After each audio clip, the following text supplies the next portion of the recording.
You're worthless, just like Dad always said, my brother Marcus spat at me across our father's casket, his voice dripping with contempt as extended family members shifted uncomfortably around us. You never amounted to anything. At least the rest of us made something of ourselves. The silence that followed was deafening until my husband stepped forward in his dress blues, looked Marcus straight in the eye and said with quiet authority, "Actually, she's my commanding officer. Lieutenant Commander Rebecca Hayes, United States Navy. And she just returned from leading the most classified counterterrorism operation in the Pacific Theater." The color drained from Marcus's face as 200 military personnel who had come to honor my father's service suddenly snapped to attention and saluted me. Before we jump back in, tell us where you're tuning in from, and if this story touches you, make sure you're subscribed, because tomorrow I've saved something extra special for you. My name is Rebecca Hayes, and I am 34 years old. I hold the rank of Lieutenant Commander in the United States Navy, where I oversee intelligence operations for the Pacific Fleet's Special Operations Command. I have led classified missions across 4 continents, hold 3 commendations for valor under fire, and manage a budget that exceeds $40 million annually. I am married to Senior Chief Petty Officer Daniel Hayes, a decorated Navy SEAL who has served with distinction in some of the most dangerous theaters of operation in the world. Together, we represent nearly 2 decades of combined military service to our country. But on the day we buried my father, Rear Admiral Thomas Mitchell, United States Navy, retired, none of my family members knew any of these facts about my life.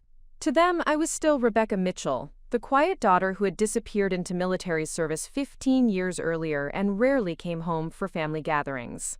They assumed I held some insignificant administrative position, filing paperwork and answering phones at some unremarkable military installation. They could not have been more wrong about the trajectory my life had taken since leaving our small hometown in rural Montana. The story I am about to share demonstrates how family assumptions and long-held prejudices can blind people to extraordinary transformations happening right under their eyes.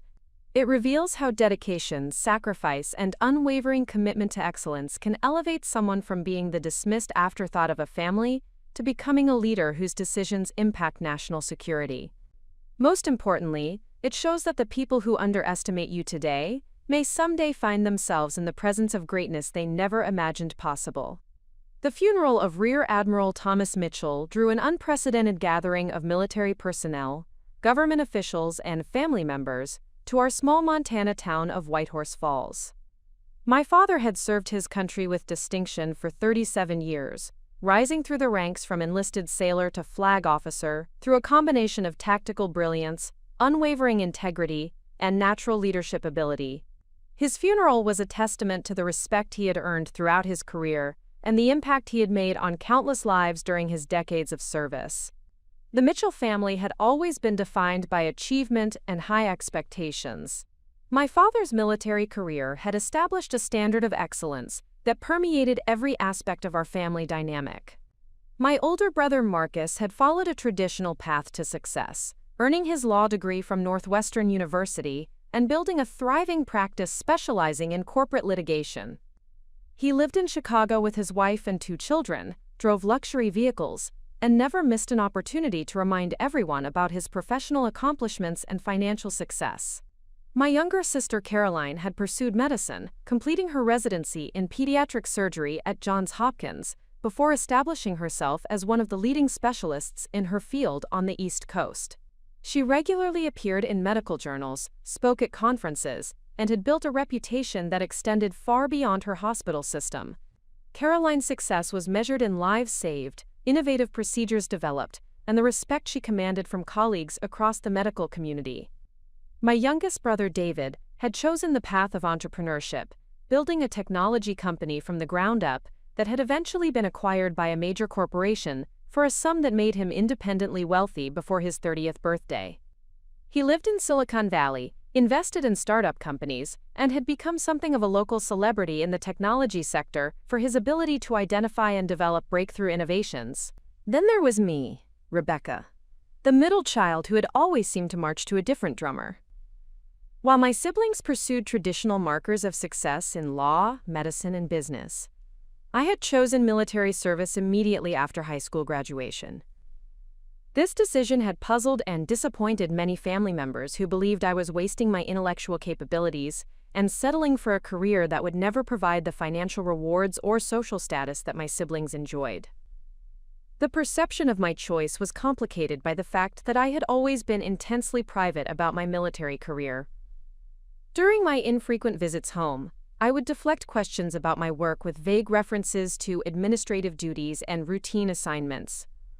I never discussed the classified nature of my actual responsibilities, the significance of the operations I was involved in, or the level of authority I had achieved within the military structure. This reticence was partly due to security requirements that governed my work, but it was also a conscious choice to avoid family dynamics that had always made me feel like an outsider. My father, despite his own distinguished military career, had never fully understood or appreciated the path I had chosen. He had hoped I would pursue higher education first, perhaps following Caroline into medicine, or Marcus into law, and then consider military service as an officer after establishing myself in a civilian profession. My decision to enlist immediately after high school had seemed impulsive to him, and he had spent years subtly encouraging me to transition out of the military and pursue what he considered more prestigious career opportunities. The irony of this situation was profound, given that my father's own military career had been built on the same foundation of service, sacrifice, and commitment that had driven my own choices. However, the assumption that my path was somehow less significant than those chosen by my siblings had become deeply embedded in our family narrative.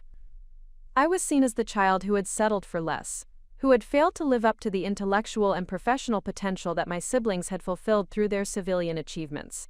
This perception had been reinforced by my deliberate choice to maintain operational security about my actual responsibilities and accomplishments. My family had no knowledge of the classified missions I had led, the intelligence operations I had planned and executed, or the recognition I had received from senior military leadership for my contributions to national security. They did not understand that my, quote, administrative duties involved coordinating complex multi-agency operations that required the highest levels of security clearance and strategic thinking. The decision to maintain this privacy had been both necessary and costly. It was necessary because the nature of my work required strict confidentiality, and because operational security protocols prohibited me from discussing many aspects of my career, even with family members. It was costly because it had allowed misconceptions about my achievements to persist and had contributed to my reputation as the family member who had never quite lived up to her potential. My marriage to Daniel Hayes had occurred during a brief period when I was stationed stateside, and our wedding had been a small, private ceremony attended only by immediate family members and a few close friends. Daniel's own military career and the demands of our respective assignments had meant that our relationship was largely invisible to my extended family. They knew I was married to a sailor, but they had no understanding of Daniel's qualifications, his role as a Navy SEAL, or the significance of his own military achievements. The combination of my privacy about work and Daniel's frequent deployments had meant that my family's interactions with us were limited and superficial. During our rare visits home, we would participate in family gatherings and holiday celebrations, but always with the understanding that large portions of our professional lives were off-limits for discussion. This created an atmosphere where assumptions and misconceptions could flourish without being challenged by factual information about our actual circumstances. The week leading up to my father's funeral had been particularly challenging because it had required me to take emergency leave from an ongoing operation in the Western Pacific that had significant strategic implications for regional security. The decision to return home had not been made lightly, and it had required coordination with multiple agencies and command structures to ensure that my temporary absence would not compromise the mission's success. However, the opportunity to pay my respects to my father and support my family during this difficult time had made the professional complications worthwhile. Daniel had been completing a training exercise in Virginia when news of my father's death had reached us, and he had immediately requested leave to accompany me home for the funeral. His presence provided emotional support that I desperately needed, but it also represented an opportunity for my family to finally understand the reality of our military careers and the significance of the work we had been doing while they pursued their civilian achievements. The morning of the funeral had begun with a private family gathering at the funeral home, where immediate family members had the opportunity to pay their final respects before the public ceremony. It was during this gathering that the first tensions began to surface, as conversations naturally turned to sharing memories of my father and reflecting on his influence on our respective careers and life choices. Preparing and narrating this story took us a lot of time, so if you are enjoying it, subscribe to our channel, it means a lot to us. Now back to the story. Marcus had spoken eloquently about how our father's example of leadership and integrity had inspired his own approach to legal practice and client representation. Caroline had shared stories about how his discipline and attention to detail had influenced her surgical technique and patient care philosophy. David had described how his entrepreneurial ventures had been motivated by our father's example of taking calculated risks and making bold decisions in pursuit of important objectives. When the conversation turned to me, however, the tone shifted noticeably. Instead of celebrating how my father's military career had inspired my own service, family members seemed to view my choice as a disappointment that reflected poorly on the family's overall achievements. The assumption appeared to be that military service was somehow a lesser choice, appropriate for those who lacked the intellectual capabilities or ambition to succeed in more prestigious civilian careers. This attitude was particularly painful because it completely misunderstood both the nature of modern military service and the specific contributions I had made throughout my career. The intelligence operations I had planned and executed required the same analytical thinking and strategic planning that Marcus applied to complex litigation cases. The medical training I had received for battlefield situations involved many of the same technical skills that Caroline used in pediatric surgery. The logistical coordination and resource management aspects of my role required the same entrepreneurial thinking that had made David successful in the technology sector. However, the family's lack of understanding about contemporary military careers meant that these parallels were invisible to them. They continued to operate under outdated assumptions about military service that bore no resemblance to the highly sophisticated, technologically advanced, and intellectually demanding reality of my actual work. This disconnect had created a situation where my genuine achievements were not only unrecognized, but were actively dismissed as evidence of settling for less than my potential. The public funeral ceremony that followed the private family gathering was a powerful reminder of the impact my father had made throughout his military career. The attendance included active duty personnel from across all service branches, retired officers who had served with him at various points during his career, and civilian officials whose work had intersected with his responsibilities during his time in senior leadership positions. The ceremony itself was conducted with the full military honors appropriate for a flag officer, including an honor guard, ceremonial rifle salute, and the presentation of the American flag to my mother as the surviving spouse. The dignity and precision of these ceremonies reflected the respect that military service commands, and the recognition that such service represents one of the highest forms of civic contribution that citizens can make to their country. As I watched the ceremony unfold and observed the genuine reverence that hundreds of military personnel showed for my father's memory, I was struck by the contrast between this recognition and my family's dismissive attitude toward my own military career. The same institution that was honoring my father with such dignity and respect was the one that had shaped my own professional development and provided me with opportunities to contribute to national security in ways that few civilians could ever experience.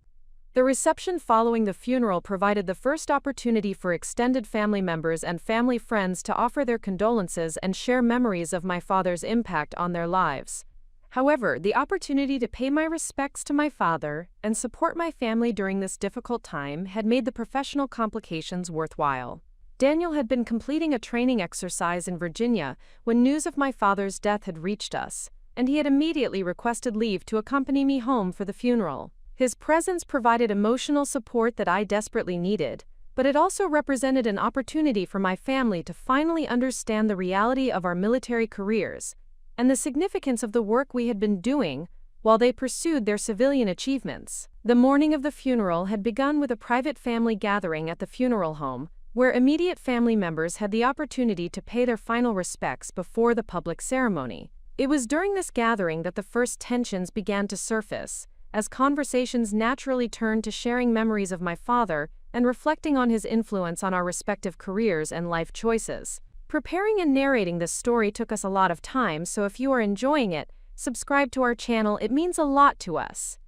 Now back to the story. Marcus had spoken eloquently about how our father's example of leadership and integrity had inspired his own approach to legal practice and client representation. Caroline had shared stories about how his discipline and attention to detail had influenced her surgical technique and patient care philosophy. David had described how his entrepreneurial ventures had been motivated by our father's example of taking calculated risks and making bold decisions in pursuit of important objectives. When the conversation turned to me, however, the tone shifted noticeably. Instead of celebrating how my father's military career had inspired my own service, family members seemed to view my choice as a disappointment that reflected poorly on the family's overall achievements. The assumption appeared to be that military service was somehow a lesser choice, appropriate for those who lacked the intellectual capabilities or ambition to succeed in more prestigious civilian careers. This attitude was particularly painful because it completely misunderstood both the nature of modern military service and the specific contributions I had made throughout my career. The intelligence operations I had planned and executed required the same analytical thinking and strategic planning that Marcus applied to complex litigation cases. The medical training I had received for battlefield situations involved many of the same technical skills that Caroline used in pediatric surgery. The logistical coordination and resource management aspects of my role required the same entrepreneurial thinking that had made David successful in the technology sector. However, the family's lack of understanding about contemporary military careers meant that these parallels were invisible to them. They continued to operate under outdated assumptions about military service that bore no resemblance to the highly sophisticated, technologically advanced, and intellectually demanding reality of my actual work. This disconnect had created a situation where my genuine achievements were not only unrecognized, but were actively dismissed as evidence of settling for less than my potential. The public funeral ceremony that followed the private family gathering was a powerful reminder of the impact my father had made throughout his military career. The attendance included active duty personnel from across all service branches, retired officers who had served with him at various points during his career, and civilian officials whose work had intersected with his responsibilities during his time in senior leadership positions. The ceremony itself was conducted with the full military honors appropriate for a flag officer, including an honor guard, ceremonial rifle salute, and the presentation of the American flag to my mother as the surviving spouse. The dignity and precision of these ceremonies reflected the respect that military service commands, and the recognition that such service represents one of the highest forms of civic contribution that citizens can make to their country. As I watched the ceremony unfold and observed the genuine reverence that hundreds of military personnel showed for my father's memory, I was struck by the contrast between this recognition and my family's dismissive attitude toward my own military career. The same institution that was honoring my father with such dignity and respect was the one that had shaped my own professional development and provided me with opportunities to contribute to national security in ways that few civilians could ever experience. The reception following the funeral provided the first opportunity for extended family members and family friends to offer their condolences and share memories of my father's impact on their lives. It was during these conversations that the full extent of my family's misconceptions about my career became apparent, as relatives and family friends made casual comments that revealed their assumptions about the insignificance of my military service compared to my siblings' civilian achievements. These interactions were particularly challenging because they occurred in a social setting where correcting misconceptions would have seemed inappropriate and self-promoting. The focus needed to remain on honoring my father's memory and supporting my mother during this difficult time, not on defending my own career choices or educating family members about the realities of contemporary military service. However, the cumulative effect of these conversations was to reinforce my reputation as the family member who had never quite achieved the success that her siblings had attained through their civilian careers. The assumption seemed to be that military service was a fallback option for those who lacked the drive or capability to succeed in more demanding professional environments. This assumption was about to be challenged in a way that would fundamentally alter my family's understanding of military service, my personal achievements, and the significance of the career path I had chosen 15 years earlier. The moment that would change everything was approaching rapidly, and it would demonstrate that sometimes the people who appear to have achieved the least are actually the ones who have accomplished the most in ways that others cannot see or understand. The revelation that was about to unfold would force my family to reconsider everything they thought they knew about success, achievement, and the value of service to something greater than oneself. The stage was set for a confrontation that would expose long-held prejudices and reveal truths that had been hidden in plain sight for over a decade. What my family was about to discover would challenge their fundamental assumptions about worth, accomplishment, and the different forms that genuine leadership can take in service to our country and our fellow citizens. The reception following my father's funeral took place at the Whitehorse Falls Community Center, a modest building that had been transformed into an elegant gathering space through the efforts of local volunteers and family friends. The walls were lined with photographs documenting my father's military career, from his early days as a young sailor through his final years as a rear admiral. These images told the story of a man who had dedicated his life to serving his country, rising through the ranks through competence, integrity, and unwavering commitment to the values that define military service. As guests moved through the reception hall sharing stories and offering condolences, I found myself observing the interactions with the detached analysis that had become second nature during my intelligence career. The gathering represented a cross-section of my father's life, including family members who had remained in Montana, military colleagues from various stages of his career, and community leaders who had known him during his retirement years. Each group brought different perspectives on his legacy and different understandings of what his service had meant to the broader community. The military personnel in attendance commanded immediate respect and recognition. Their dress uniforms, bearing an obvious familiarity with protocol, marked them as members of a professional community that understood the significance of my father's achievements. When they spoke about his leadership, their comments reflected direct experience with the challenges of military service and genuine appreciation for the qualities that had enabled his success. Their presence at the funeral was itself a testament to the impact he had made throughout his career. In stark contrast, the civilian family members seemed to view the military aspects of the gathering as ceremonial rather than substantial. They acknowledged the honor guard and formal ceremonies with polite respect, but their conversations focused primarily on my father's role as a family patriarch rather than his professional accomplishments. This perspective reflected a fundamental disconnect between military and civilian understandings of service, achievement, and the sacrifices required to excel in defense of the nation. My position within these social dynamics was particularly complex because my own military career remained invisible to most family members. I moved through the reception in a simple black dress, receiving condolences and participating in conversations about family memories and my father's influence on our lives. To external observers, I appeared to be simply another daughter mourning the loss of her father, with no indication of the professional responsibilities and achievements that actually defined my daily existence. Daniel's presence beside me added another layer of complexity to these interactions.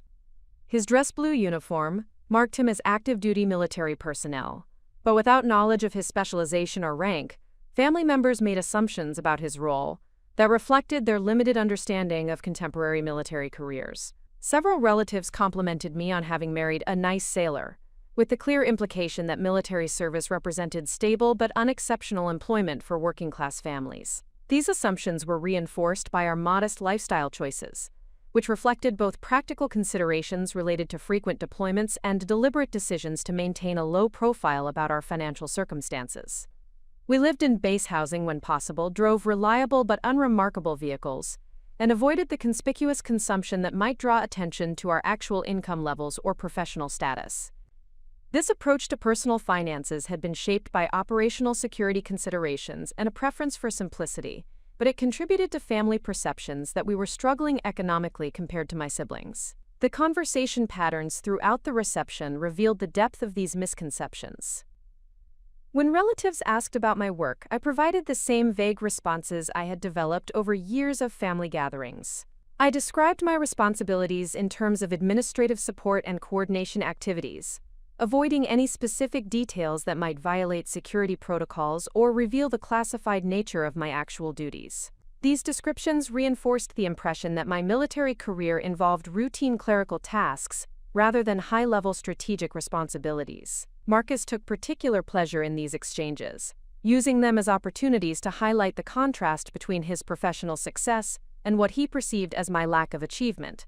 When introducing me to his law partners and their spouses, he would describe me as my sister, who works for the Navy, with a tone that suggested both condescension and mild embarrassment about my career choices.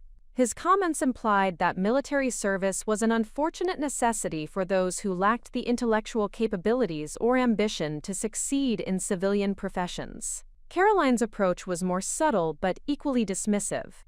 She would express admiration for my willingness to serve my country while simultaneously suggesting that such service represented a form of noble sacrifice rather than professional achievement.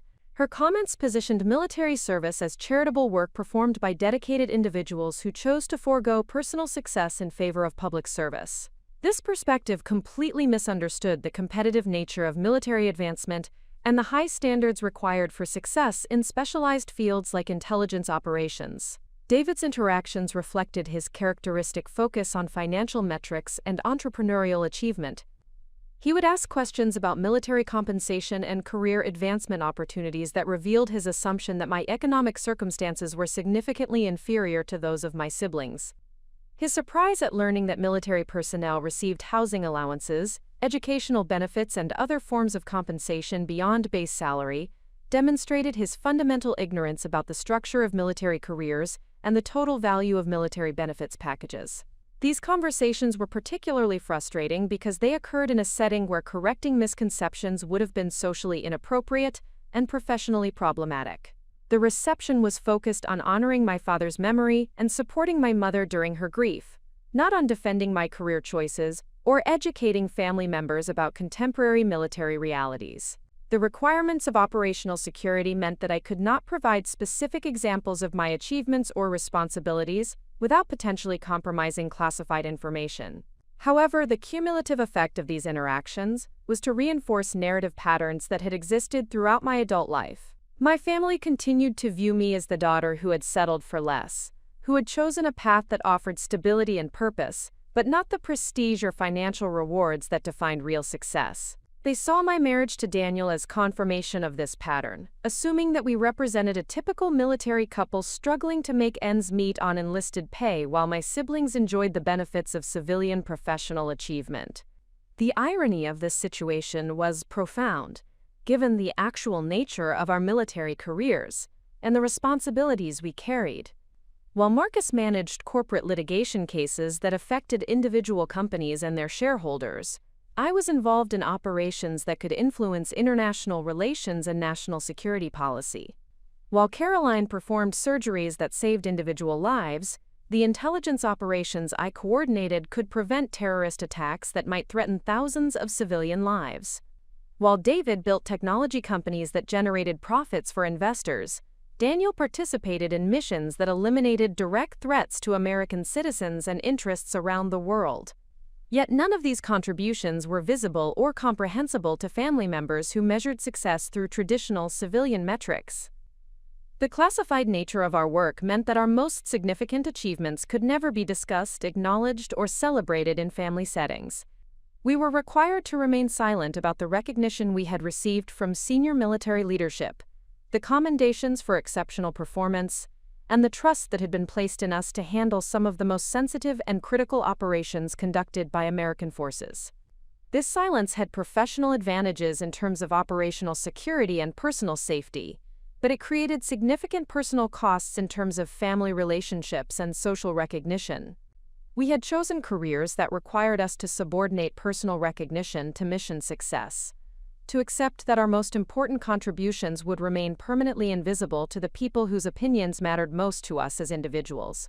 The conversation that would ultimately expose these misconceptions began during the late afternoon. As the reception was beginning to wind down and family members were making plans for evening gatherings at my mother's house, Marcus had been discussing his recent courtroom victories with a group that included several of his law partners, my Uncle Robert, and two family friends who had known our father since his early military career.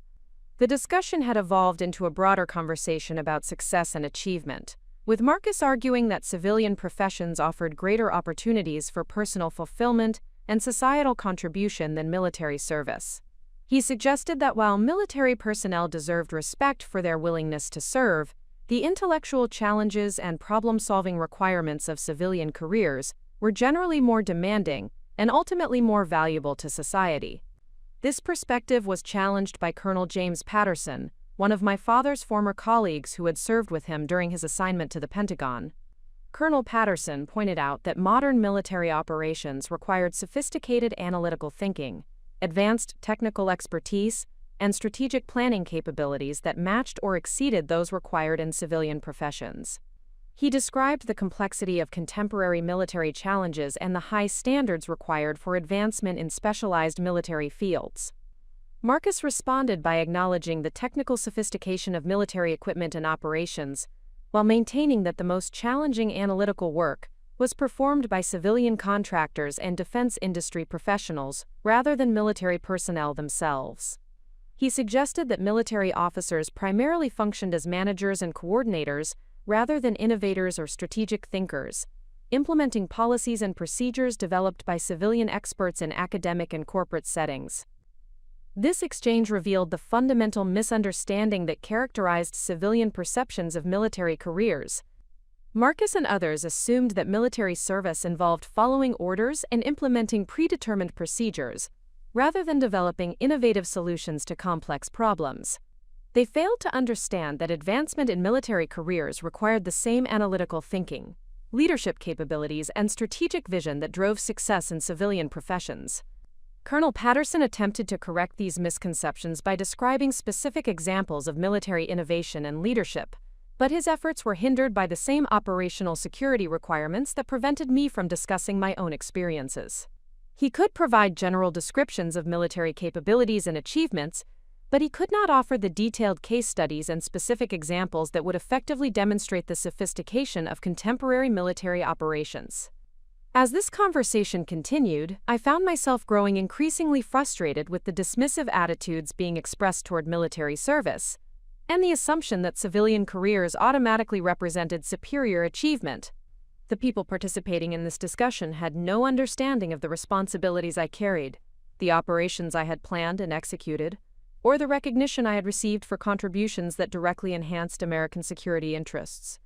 Daniel had been listening to these exchanges with characteristic patience, but I could see the tension building in his posture and facial expressions. As a Navy SEAL, he had dedicated his career to missions that required the highest levels of physical courage, technical expertise, and strategic thinking. He had participated in operations that eliminated terrorist threats, rescued hostages, and disrupted enemy capabilities in ways that directly protected American lives and interests. Yet the conversation around us characterized military service as a lesser career choice appropriate for those who lacked the capabilities for civilian success. The breaking point came when Marcus turned the conversation specifically toward our family and began comparing the achievements of his siblings in ways that revealed his fundamental lack of respect for military service. He described his own legal career in terms of intellectual challenges overcome and significant victories achieved. He praised Caroline's medical accomplishments and her contributions to saving lives through pediatric surgery. He celebrated David's entrepreneurial success and his ability to identify and capitalize on technological innovations. When the conversation turned to me, however, Marcus's tone shifted dramatically. He described me as someone who had chosen a different path and suggested that while military service was admirable, it represented a more limited form of achievement than the civilian careers pursued by my other siblings. He implied that my choice reflected different priorities and capabilities rather than comparable professional success. The condescension in his voice was unmistakable, and the assumptions underlying his comments revealed the depth of his misunderstanding about both my career and military service generally. He was positioning himself as the successful sibling who had maximized his potential, while characterizing me as someone who had settled for a more modest level of achievement appropriate to my presumably limited capabilities. This was the moment when 15 years of misconceptions, assumptions, and deliberate silence about my actual responsibilities and achievements created a situation that demanded correction. The casual dismissal of military service as inferior to civilian careers, the assumption that my choice reflected settling for less than my potential, and the implication that my husband and I represented typical struggling military personnel who had failed to achieve real success, required a response that would fundamentally alter my family's understanding of who we were and what we had accomplished in service to our country. The evening gathering at my mother's house followed the traditional pattern that had characterized family events throughout our adult lives. The large Victorian home where we had grown up provided familiar spaces for different types of conversations and interactions, with the formal living room reserved for more serious discussions, while the kitchen and family room accommodated casual socializing and reminiscing about childhood memories. My mother, Eleanor Mitchell, had managed the day's events with the same grace and strength that had characterized her approach to military life throughout my father's career. She understood the protocols and expectations that surrounded military funerals, having participated in numerous ceremonies for colleagues and friends over the decades. Her composure during the formal proceedings had provided stability for family members who were less familiar with military traditions and customs. However, the informal evening gathering presented different challenges as family members processed their grief, while simultaneously navigating the complex dynamics that had developed between siblings over the years. The presence of spouses, children, and extended family members created multiple layers of conversation and interaction that reflected both genuine affection and underlying tensions about achievement, recognition, and family hierarchy. Marcus had positioned himself as the natural leader of family discussions, a role he had assumed gradually over the years as his professional success and financial resources had grown. His legal training had equipped him with persuasive communication skills and a confident demeanor that dominated group conversations. He spoke with authority about family decisions, financial matters, and practical arrangements, creating an atmosphere where his opinions carried disproportionate weight in family deliberations. Carolyn's contributions to family discussions were typically more measured and analytical, reflecting her medical training and scientific approach to problem solving. She provided thoughtful insights about emotional and psychological aspects of family dynamics, while avoiding direct confrontation with Marcus's more assertive style. Her professional reputation and obvious intelligence commanded respect, but she generally preferred to influence decisions through careful analysis rather than direct argument. David's approach to family interactions reflected his entrepreneurial background and natural optimism about finding innovative solutions to complex problems. He focused on practical matters and future planning, often suggesting creative approaches to challenges that others might view as insurmountable. His financial success and technological expertise made him a valuable resource for family decisions involving investments, estate planning, and long-term strategic thinking. My own role in these family dynamics had evolved into that of the quiet observer who contributed to practical tasks, while remaining largely peripheral to major decisions and strategic discussions. This pattern had developed partly due to my frequent absences during deployments and training assignments, but it also reflected family assumptions about my limited expertise in areas that mattered for family planning and decision-making. The evening's conversations began with practical matters related to my father's estate, memorial arrangements, and my mother's future living arrangements. These discussions revealed the competence and dedication that each sibling brought to family responsibilities, but they also highlighted the assumptions that governed our respective roles in family decision-making processes. Marcus naturally assumed responsibility for legal and financial matters, drawing upon his professional expertise to guide discussions about estate administration, tax implications, and regulatory requirements. His knowledge of probate procedures and asset management was clearly valuable, and family members deferred to his judgment on technical matters that required legal expertise. Caroline addressed questions about my mother's health and emotional well-being, providing insights about grief counseling resources, medical care coordination, and psychological support systems that might be helpful during the adjustment period. Her medical background and understanding of aging-related health issues made her contributions particularly valuable for long-term planning considerations. David focused on technological solutions and communication systems that could help my mother maintain connections with family members and access support services as needed. His expertise in digital platforms and emerging technologies provided practical solutions for challenges that previous generations had faced without such resources. When conversations turned to my potential contributions to family support systems, the focus shifted immediately to practical assistance rather than strategic planning or decision-making authority. Family members assumed that my military schedule and geographic mobility would limit my ability to provide consistent support, and they suggested roles that involved implementation rather than planning or leadership responsibilities. These assumptions reflected genuine practical considerations about the challenges of military life, but they also revealed deeper prejudices about the value of military experience for civilian family management and decision-making. The skills I had developed through intelligence operations, strategic planning, and resource management were not considered relevant for family challenges, despite obvious parallels between military coordination responsibilities and the complex logistics required for supporting aging parents and maintaining family connections across geographic distances. Daniel's potential contributions to family support systems were not discussed at all, reflecting the assumption that military spouses played supportive rather than leadership roles in family dynamics. His expertise in crisis management, logistical coordination, and high-stress problem-solving was invisible to family members who viewed military service through outdated stereotypes about enlisted personnel and their capabilities. As the evening progressed, conversations gradually shifted from practical matters to broader discussions about life choices, career satisfaction, and family legacy. These topics provided opportunities for siblings to share perspectives about their professional achievements and future aspirations, while reflecting on the influence our father had exercised on their development and success. Marcus described his legal career in terms of intellectual challenges overcome and professional recognition achieved. He discussed high-profile cases he had handled, speaking engagements at legal conferences, and recognition from professional organizations that had acknowledged his expertise in corporate litigation. His narrative emphasized the sophisticated analytical thinking required for complex legal problems and the satisfaction derived from achieving favorable outcomes for clients facing significant business challenges.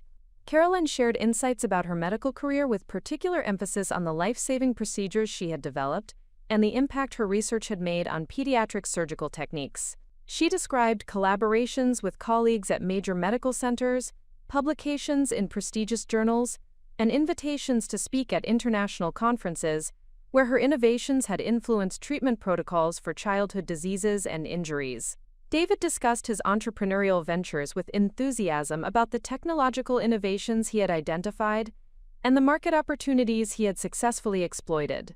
He described the process of building companies from initial concepts through development, testing, and eventual acquisition by larger corporations. His narrative emphasized the creative thinking and risk-taking required for successful entrepreneurship, and the satisfaction derived from transforming innovative ideas into commercially viable products. These presentations of professional achievement created an atmosphere of celebration and mutual recognition that reinforced family pride about the success achieved by individual members. Each sibling had clearly excelled in their chosen field, and their accomplishments reflected positively on family values and the educational foundation provided by our parents during our childhood development. However, when attention turned to my career and achievements, the atmosphere shifted noticeably. Instead of requesting a similar presentation about professional accomplishments and recognition, family members asked general questions about military life and whether I found satisfaction in my service commitment. The difference in approach was subtle but unmistakable, reflecting assumptions that my career was fundamentally different in nature and significance from those pursued by my siblings. Marcus framed his questions in ways that suggested curiosity about military culture rather than professional achievement.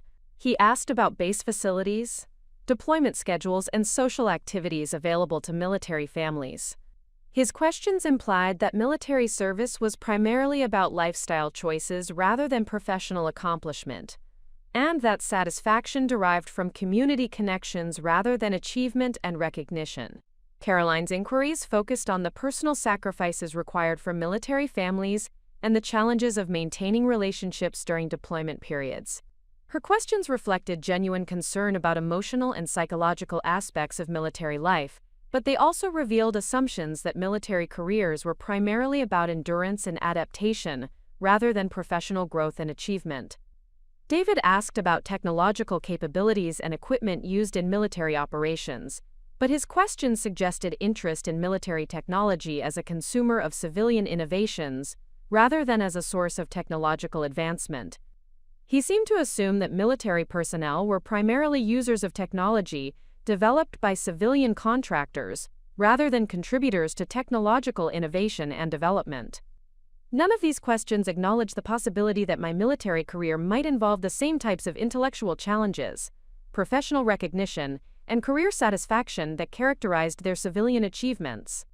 The underlying assumption appeared to be that military service represented a fundamentally different category of work that was admirable for its dedication and sacrifice, but not comparable to civilian professions in terms of complexity, innovation, or strategic importance. This difference in treatment was particularly evident when conversations turned to leadership roles and management responsibilities. Marcus, Caroline, and David were asked about their experiences managing teams, making strategic decisions, and influencing organizational direction. Their responses revealed sophisticated understanding of leadership principles and extensive experience with high-stakes decision-making that had shaped their professional development. When similar questions were directed toward me, they focused on following orders and implementing directives, rather than strategic planning and independent decision-making. The assumption seemed to be that military leadership involved execution rather than innovation, and that advancement through military ranks reflected reliability and dedication rather than exceptional analytical thinking and strategic vision. These misconceptions were reinforced by popular cultural representations of military service that emphasized physical courage and loyalty, while minimizing the intellectual demands of contemporary military operations. Family members had limited exposure to actual military professionals and relied on outdated stereotypes about military careers that bore little resemblance to the reality of modern defense requirements and military responsibilities. The cumulative effect of these conversations was to position me as the family member whose career choice reflected different values and priorities rather than comparable professional achievement. Military service was characterized as noble and worthy of respect, but fundamentally different from civilian careers that required advanced education, sophisticated analytical thinking, and independent leadership capability. This characterization was not only inaccurate but also deeply frustrating given the actual nature of my responsibilities and achievements. The intelligence operations I planned and coordinated required the same strategic thinking that Marcus applied to complex litigation strategies. The resource management and personnel coordination aspects of my role involved the same leadership skills that Carolyn exercised in managing surgical teams and hospital departments. The technological systems and analytical tools I utilized in intelligence operations were comparable in sophistication to the innovations that David developed for commercial applications. However, operational security requirements prevented me from providing the specific examples and detailed descriptions that would effectively challenge these misconceptions. I could not discuss the classified missions I had led, the recognition I had received from senior military leadership, or the strategic importance of the operations under my supervision. The very achievements that would most effectively demonstrate my professional competence were precisely the ones that had to remain confidential. Daniel faced similar constraints in discussing his military career and achievements. His role as a Navy SEAL involved operations that required exceptional physical conditioning, advanced technical training, and sophisticated tactical thinking. His missions had eliminated terrorist threats, rescued hostages, and disrupted enemy capabilities in ways that directly protected American lives and interests. However, the classified nature of special operations meant that his most significant contributions could not be discussed in family settings. As the evening drew to a close, the contrast between public recognition of my siblings' achievements and silence about our military careers had created a situation where assumptions and misconceptions could flourish without challenge. Family members had confirmed their existing beliefs about the relative importance of civilian versus military careers, while remaining completely unaware of the actual scope and significance of our professional responsibilities. The stage was being set for a confrontation that would force these misconceptions into the open and demand explicit acknowledgement of the assumptions that had shaped family dynamics for over a decade.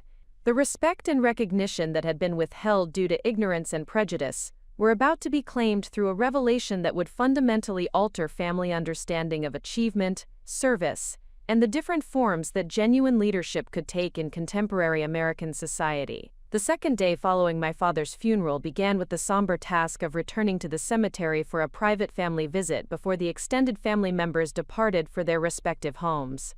This tradition had been established during my childhood, providing an opportunity for immediate family to have a final moment of reflection and closure without the formal protocols and public attention that had characterized the official ceremony. The morning air carried the crisp coolness typical of Montana autumns, and the cemetery grounds displayed the golden colors of changing aspen trees that surrounded the military section where my father had been laid to rest. The headstones in this area marked the final resting places of veterans from multiple conflicts, their simple granite markers bearing testimony to decades of service and sacrifice. The uniformity of these memorials created a powerful visual reminder of the shared commitment that had defined these individuals throughout their lives. My mother approached my father's gravesite with the same quiet dignity that had characterized her demeanor throughout the funeral proceedings. She placed fresh flowers on the newly installed headstone and stood in silent contemplation while her children gathered around her in a semicircle. The moment possessed the sacred quality that accompanies final farewells, and each family member seemed to understand the importance of allowing adequate time for private reflection and personal closure. Marcus broke the silence by initiating a conversation about practical matters that required resolution before family members returned to their respective cities and responsibilities. His legal training had equipped him with systematic approaches to estate administration and family coordination that proved valuable during periods of transition and uncertainty. He outlined the remaining tasks that needed completion and proposed a division of responsibilities that would ensure efficient handling of necessary details. Caroline contributed observations about my mother's emotional state and recommendations for ongoing support systems that would help her navigate the adjustment period successfully. Her medical background provided insights about grief counseling resources and community connections that could prevent isolation and depression during the difficult months ahead. Her suggestions reflected genuine concern for my mother's well-being and practical understanding of the challenges facing surviving spouses. David proposed technological solutions that would facilitate communication between family members and provide my mother with access to digital resources that could enhance her quality of life. His entrepreneurial perspective identified opportunities for innovation and improvement that might not have occurred to family members with less technical expertise. His enthusiasm for finding creative solutions brought optimism to conversations that might otherwise have focused entirely on loss and limitation. My own contributions to these discussions were limited to practical implementation tasks rather than strategic planning or decision-making responsibilities. Family members assumed that my military obligations would prevent consistent participation in ongoing family support activities, and they assigned me roles that accommodated perceived limitations rather than leveraging potential capabilities for family benefit. These assumptions reflected genuine practical considerations about the unpredictable nature of military deployments and training requirements. However, they also revealed deeper prejudices about the relevance of military experience for civilian family management, and the assumption that military personnel lacked the expertise necessary for complex coordination and problem-solving activities. The conversation gradually evolved from practical matters to broader reflections about family legacy and the values that my father had instilled in his children through his example of service and dedication. Each sibling shared memories that highlighted different aspects of his influence on their personal development and professional choices. These stories revealed the profound impact he had exercised on family members and the various ways that his guidance had shaped their approaches to challenges and opportunities. Marcus described how my father's emphasis on preparation and attention to detail had influenced his approach to legal research and case preparation. He credited my father's military discipline with teaching him the importance of thorough analysis and strategic thinking that had become hallmarks of his litigation practice. His narrative emphasized how military values had enhanced his civilian professional effectiveness. Caroline shared memories of my father's calm demeanor during family medical emergencies and his systematic approach to crisis management that had taught her important lessons about leadership under pressure. She described how his military training had equipped him with problem-solving capabilities that proved valuable in civilian contexts and had influenced her own development as a medical professional. David discussed my father's willingness to take calculated risks and his ability to adapt to changing circumstances that had inspired his entrepreneurial ventures. He credited my father's military experience with teaching him important lessons about leadership, resource management, and strategic planning that had contributed to his business success. These reflections created an atmosphere of appreciation for military values and recognition of their positive influence on civilian achievement. However, when the conversation turned to my own military service, the tone shifted from celebration to something resembling sympathetic acknowledgement of a choice that had required sacrifice without providing comparable rewards. Marcus observed that my decision to pursue military service had demonstrated admirable dedication to public service, but he suggested that such dedication had come at the cost of personal advancement and financial security. His comments implied that military service represented a noble but ultimately limiting choice that prevented the achievement of success comparable to civilian careers. Carolyn expressed appreciation for my willingness to serve the country while acknowledging the personal costs that military families experienced through deployments, relocations, and separations. Her perspective positioned military service as a form of charitable contribution that required personal sacrifice for the benefit of society. David commented on the stability that military careers provided through guaranteed employment and benefit packages, but his observations suggested that such security came at the expense of entrepreneurial opportunities and wealth creation possibilities. His perspective characterized military service as a safe but ultimately conservative choice appropriate for individuals who prioritized security over achievement. These characterizations revealed fundamental misunderstandings about contemporary military careers and the opportunities for advancement, recognition, and professional satisfaction that were available through military service.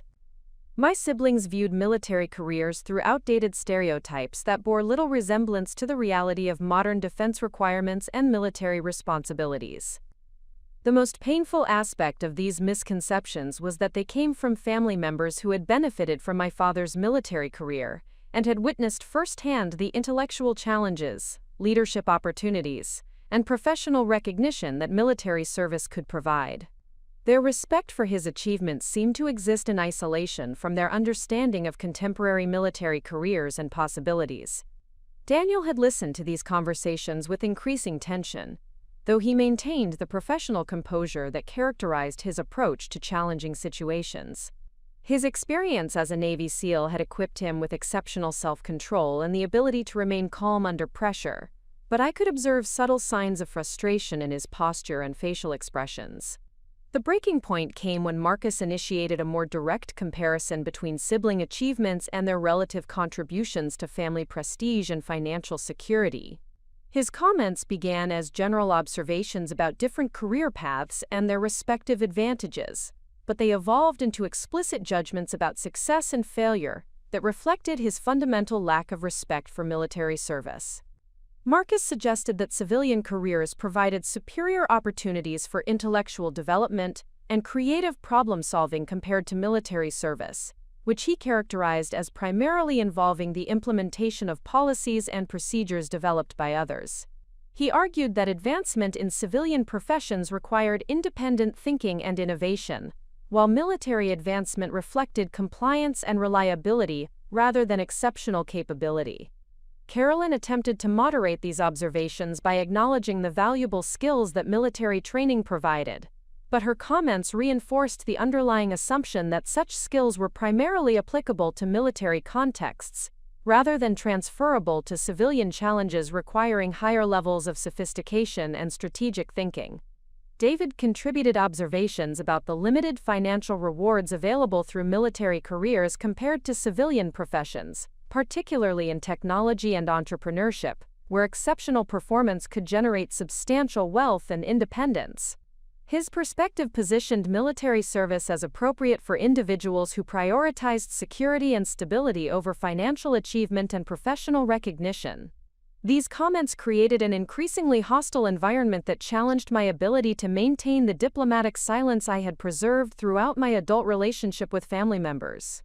The casual dismissal of military service as inferior to civilian careers, combined with the implicit suggestion that my choice reflected limited capabilities rather than deliberate commitment to service, demanded a response that would correct fundamental misconceptions about military careers and personal achievement.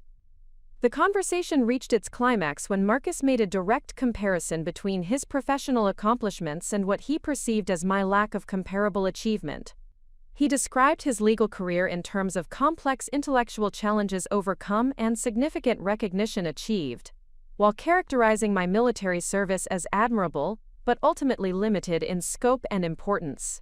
His comments revealed the depth of his condescension toward military service and his fundamental lack of understanding about the nature of contemporary military operations. He spoke with the confidence of someone who had never questioned his assumptions about military careers, and had never encountered information that challenged his prejudices about the intellectual demands and strategic importance of military service. The final provocation came when Marcus suggested that my choice of military service reflected different priorities and capabilities compared to my siblings, implying that I had settled for a career that was appropriate to my limitations rather than maximizing my potential through civilian professional achievement. His tone suggested both pity and embarrassment about my career choice and its reflection on family achievement. This characterization of my career as representing failure to achieve my potential, combined with the implicit suggestion that Daniel and I were struggling economically compared to my successful siblings, created a situation that demanded correction. The years of silence about my actual responsibilities and achievements had allowed misconceptions to flourish that were not only inaccurate,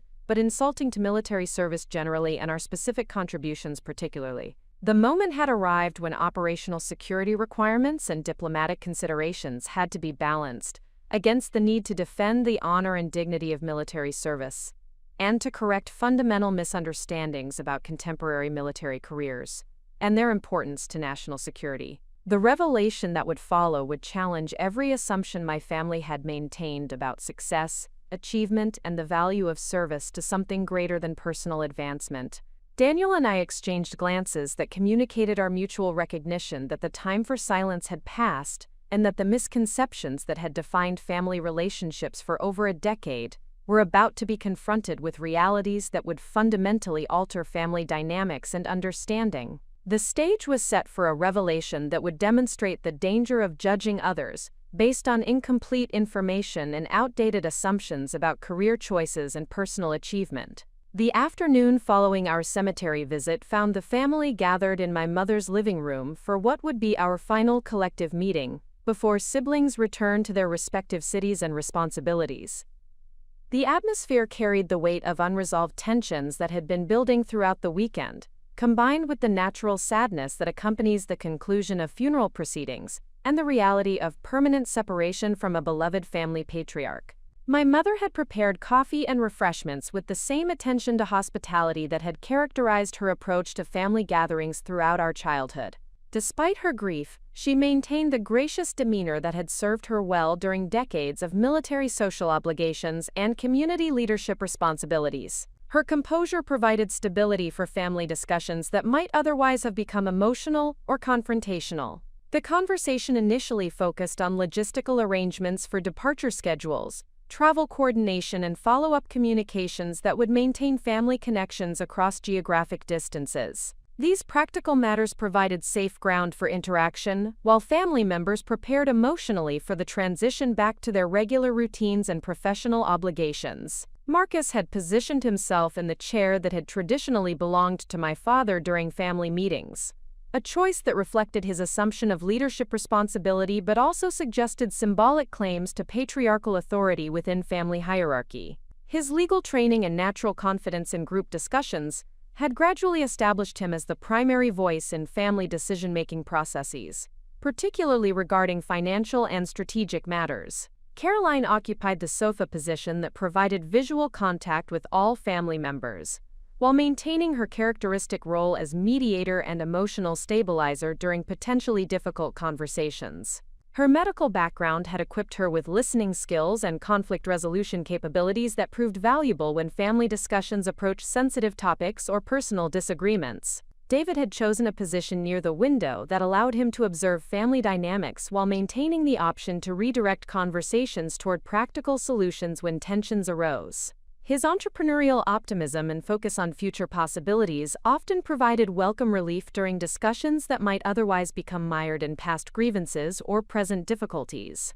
Daniel and I sat together on the smaller sofa that had accommodated visiting guests during family gatherings throughout our childhood. This positioning reflected our status as the most recent additions to family membership and our perceived roles as observers, rather than primary participants in family strategic planning and decision-making processes. The conversation gradually evolved from logistical coordination to broader reflection on family relationships and the changes that would occur following my father's death. These discussions provided opportunities for family members to express appreciation for shared experiences, while acknowledging the challenges of maintaining close connections across the distances and time demands that characterized their professional lives. Marcus initiated this portion of the conversation by expressing gratitude for the support that family members had provided during the funeral arrangements, and his confidence that similar cooperation would continue during future family needs and opportunities. His comments emphasized the importance of family unity and mutual assistance, while subtly reinforcing his position as the natural coordinator for such collaborative efforts. Caroline contributed observations about the emotional adjustments that family members would experience during the coming months, and her willingness to provide professional guidance regarding grief counseling resources and psychological support systems. Her medical expertise and understanding of trauma recovery provided valuable perspective on the challenges that lay ahead for family members processing significant loss. David discussed his intention to establish more regular communication systems that would facilitate ongoing family coordination, and his interest in exploring technological solutions that could enhance family connections despite geographic separation. His enthusiasm for innovation and problem-solving brought practical optimism to discussions about maintaining family relationships across time and distance. When attention turned to my potential contributions to future family coordination and support systems, the conversation immediately shifted to assumptions about limitations rather than opportunities for meaningful participation. Family members acknowledged my military obligations while expressing understanding about the constraints that such commitments would place on family involvement and availability. These assumptions reflected genuine recognition of the challenges that military families experienced through deployment schedules, training requirements, and geographic mobility. However, they also revealed deeper prejudices about the relevance of military experience for civilian family management, and the assumption that military personnel possessed limited expertise for complex coordination and strategic planning activities.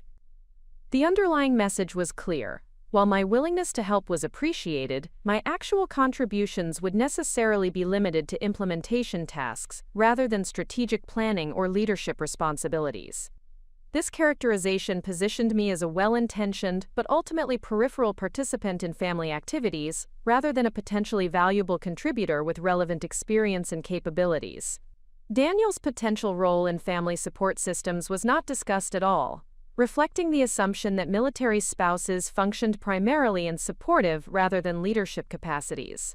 His expertise in crisis management, logistical coordination, and high-pressure problem-solving was invisible to family members who viewed military service through stereotypes that emphasized compliance rather than innovation and leadership. As the afternoon progressed, these subtle dismissals of military service accumulated into a pattern of condescension that became increasingly difficult to ignore. The contrast between respectful recognition of civilian professional achievements and patronizing acknowledgement of military service revealed fundamental misunderstandings about contemporary military careers and their intellectual demands.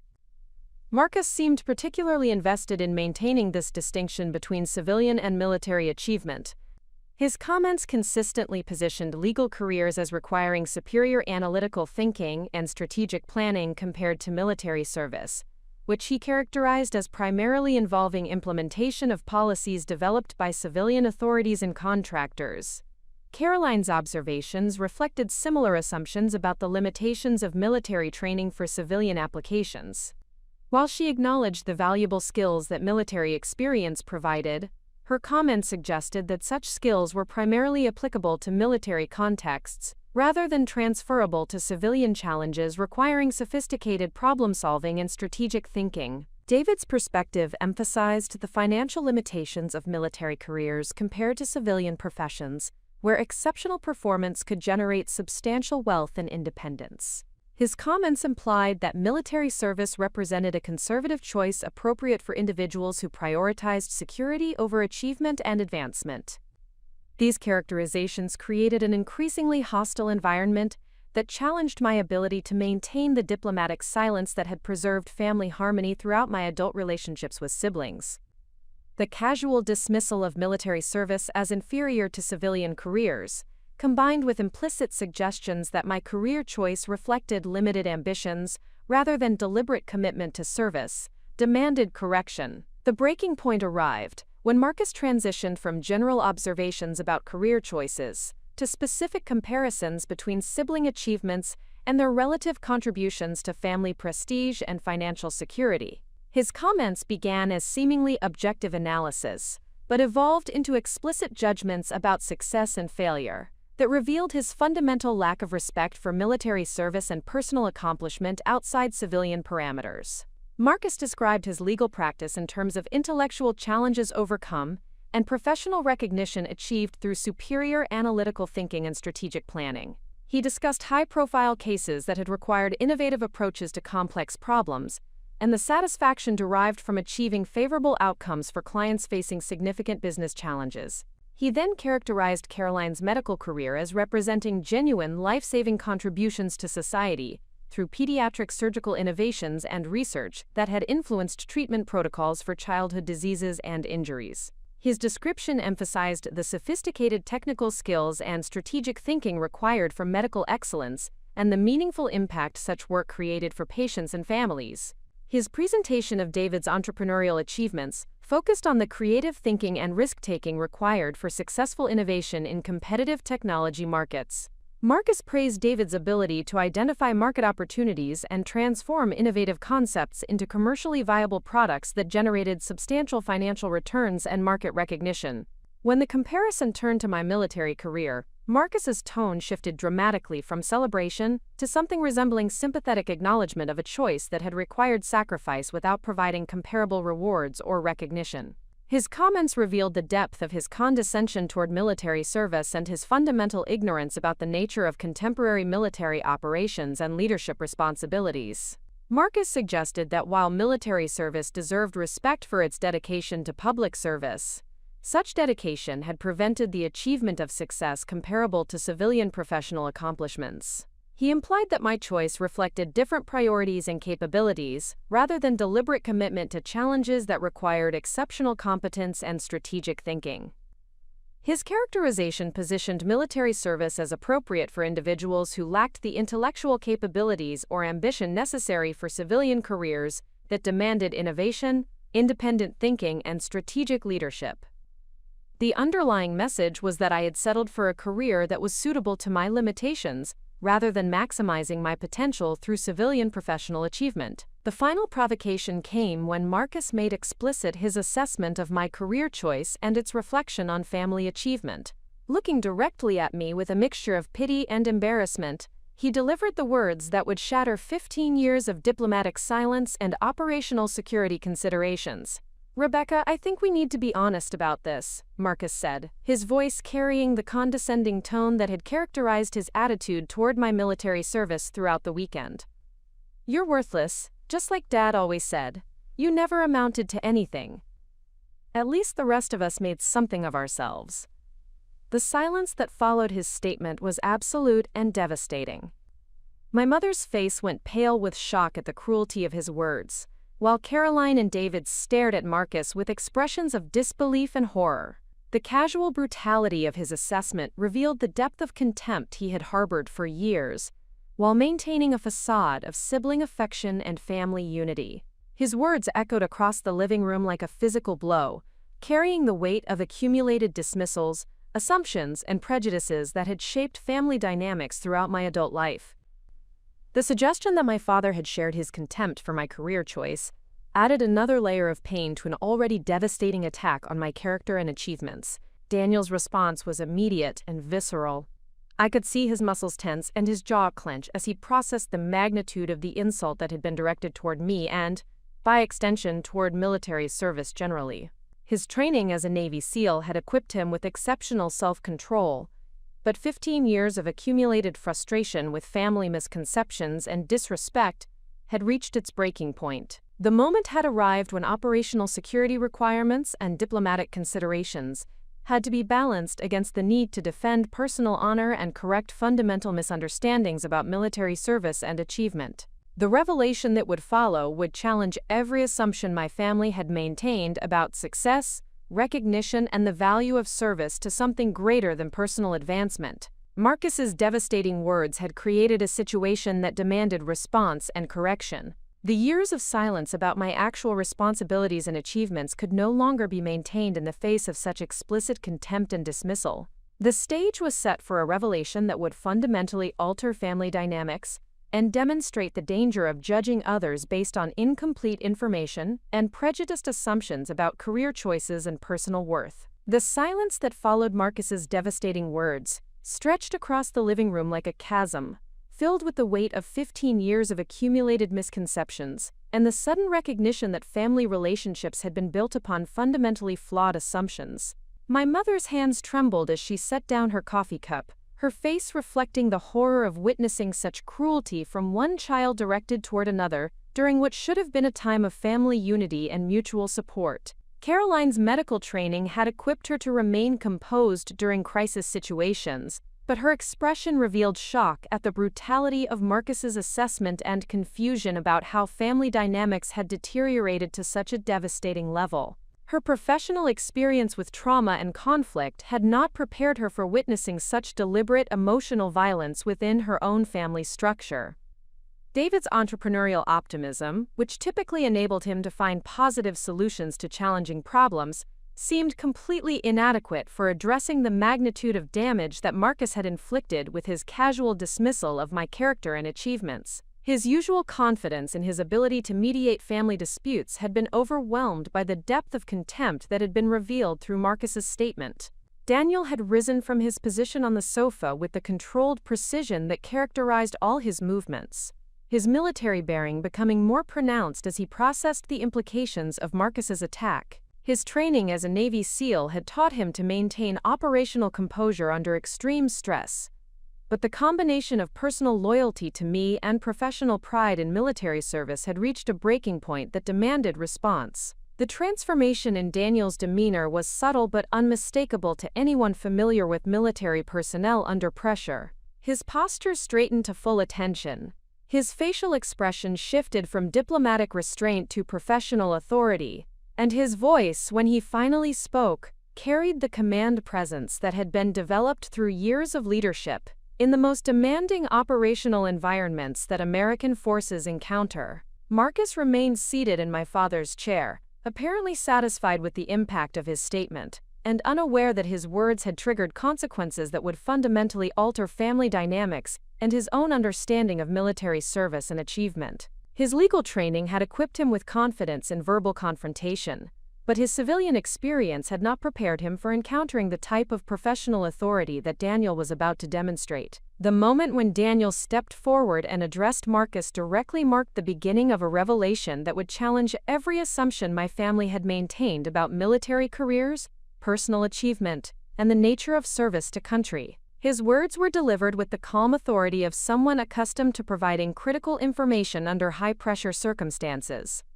"Actually, Marcus," Daniel said, his voice carrying the quiet authority that commanded immediate attention from everyone in the room, "you could not be more wrong about your sister's achievements and professional standing. Perhaps it is time you learned some facts about the woman you just insulted."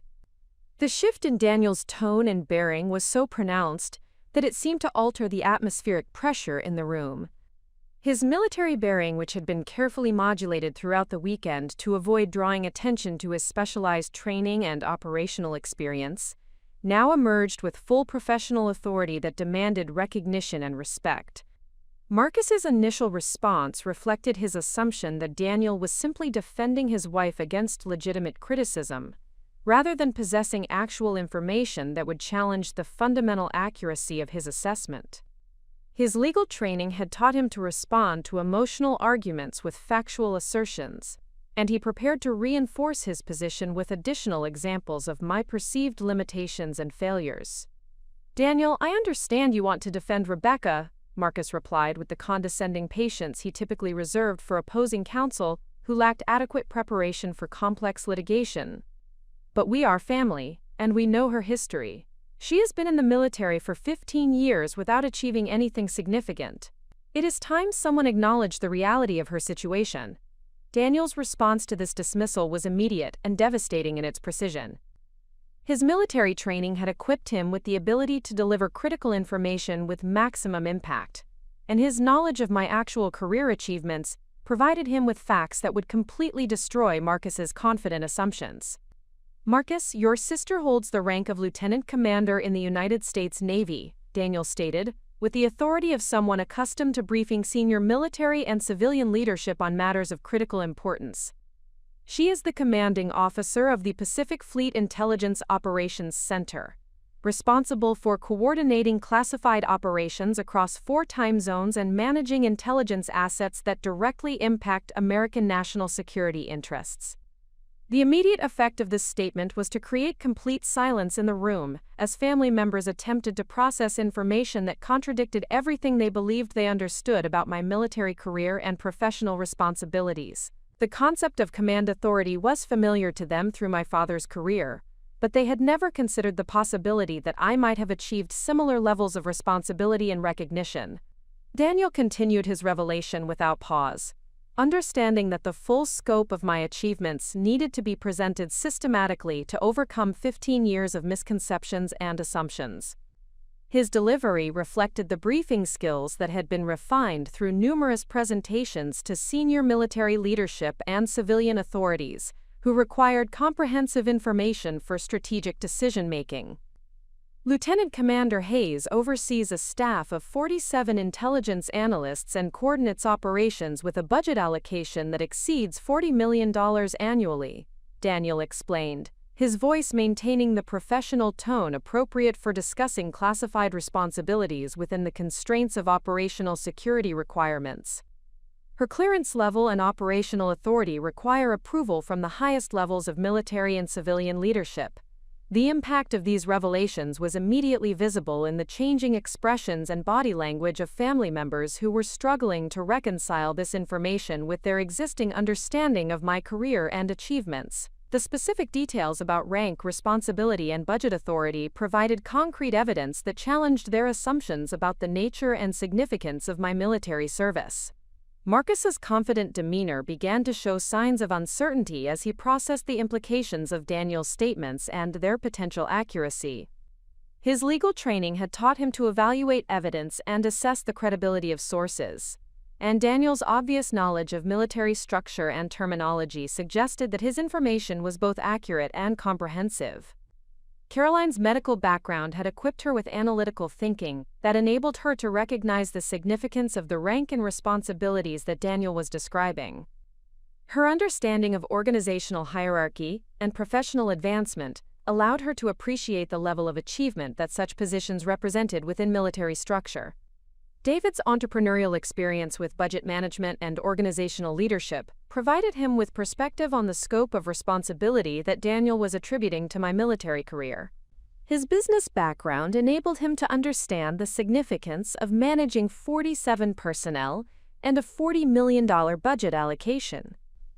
Daniel's revelation continued with information that further demonstrated the sophisticated nature of my military responsibilities and their strategic importance for American security interests. His presentation was carefully structured to provide maximum impact while remaining within the constraints of operational security requirements that govern discussion of classified activities.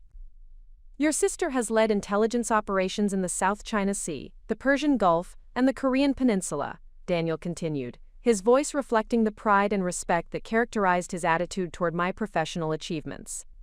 "She has received 3 commendations for exceptional performance under combat conditions and 2 citations for innovative approaches to complex intelligence challenges."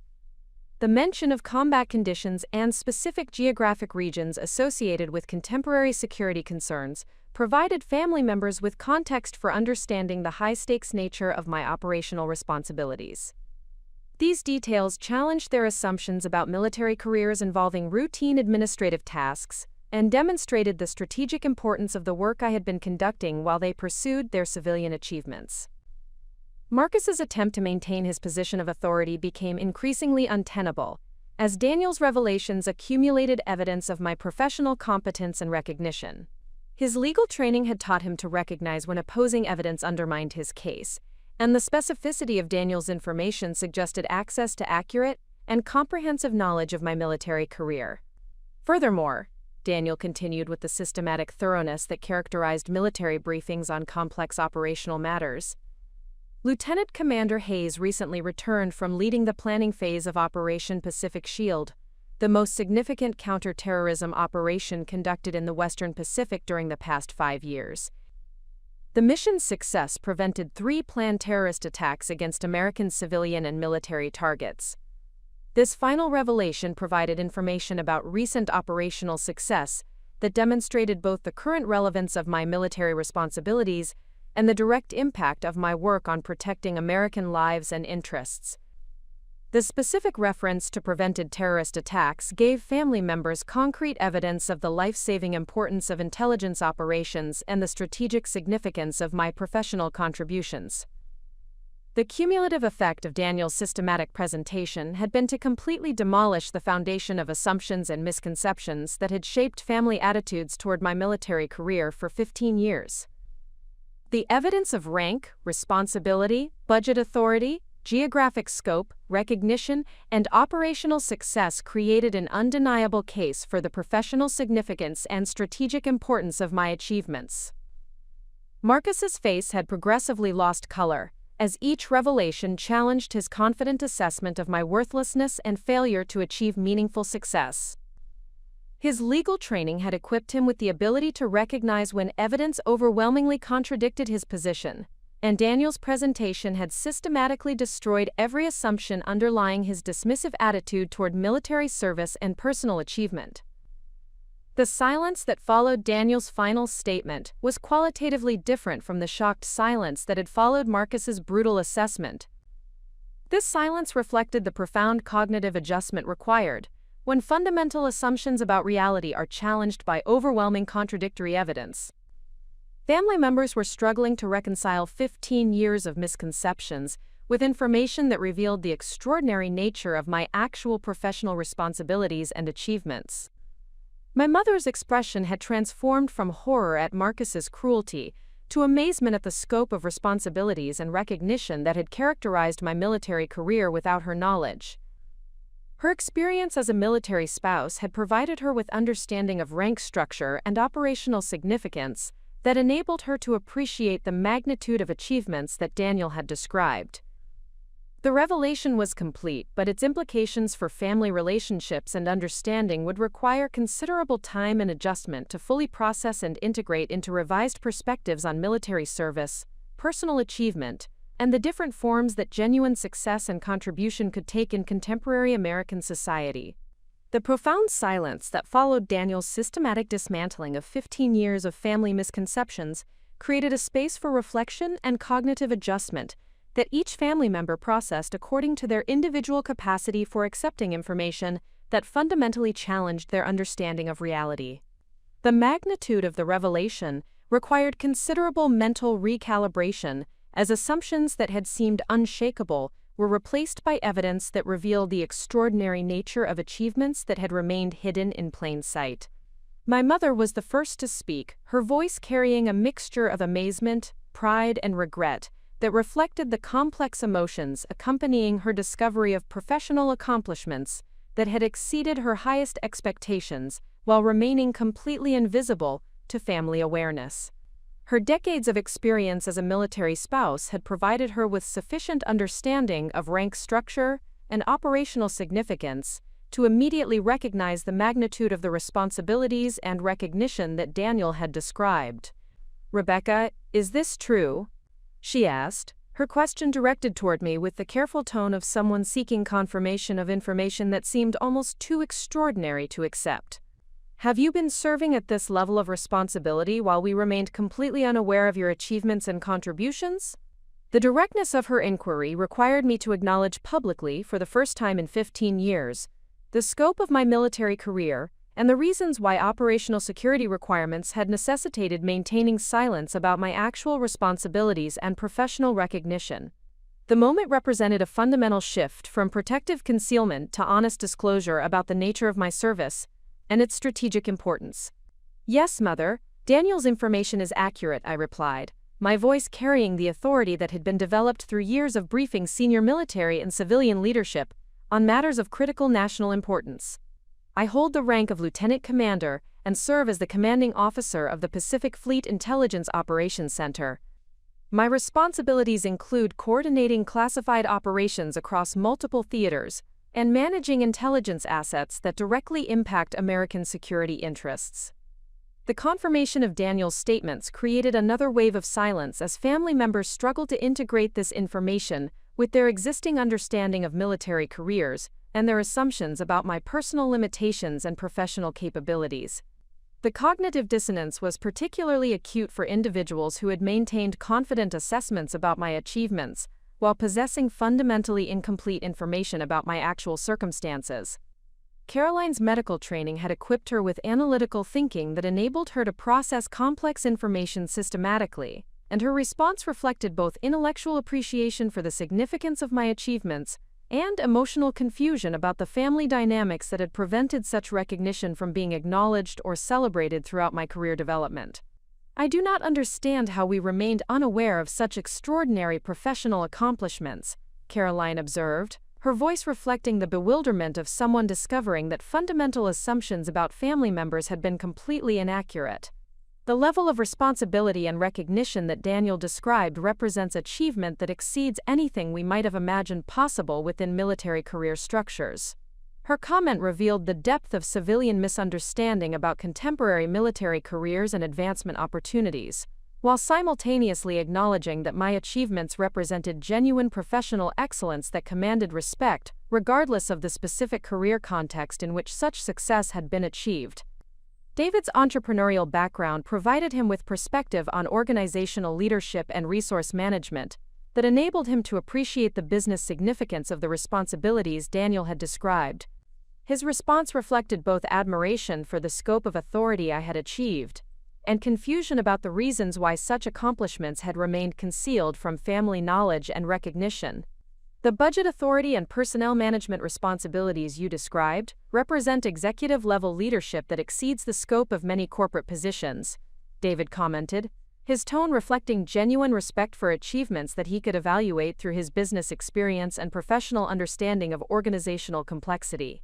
"I am struggling to understand why such significant professional success has never been discussed or acknowledged within family contexts." His observation highlighted the fundamental disconnect between military and civilian career structures while recognizing that leadership competence and strategic responsibility were universal qualities that deserved recognition regardless of the specific professional environment in which they were demonstrated. Marcus had remained silent throughout these initial responses, his legal training apparently inadequate for processing the magnitude of evidence that contradicted his confident assertions about my professional limitations and personal worthlessness. The systematic nature of Daniel's presentation had eliminated any reasonable basis for questioning the accuracy of the information, leaving Marcus without viable strategies for maintaining his position of dismissive superiority. The transformation in Marcus's demeanor was profound and visible, as he struggled to reconcile his contemptuous assessment of my achievements with overwhelming evidence of professional success that exceeded his own accomplishments in terms of scope, responsibility, and strategic significance.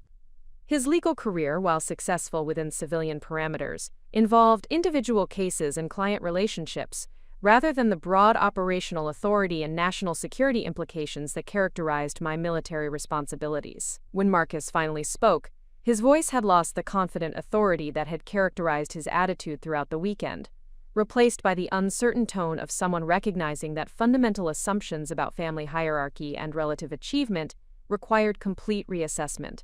"I find myself completely unprepared to process this information," Marcus admitted, his legal precision evident in his careful word choice, while acknowledging the magnitude of his misjudgment.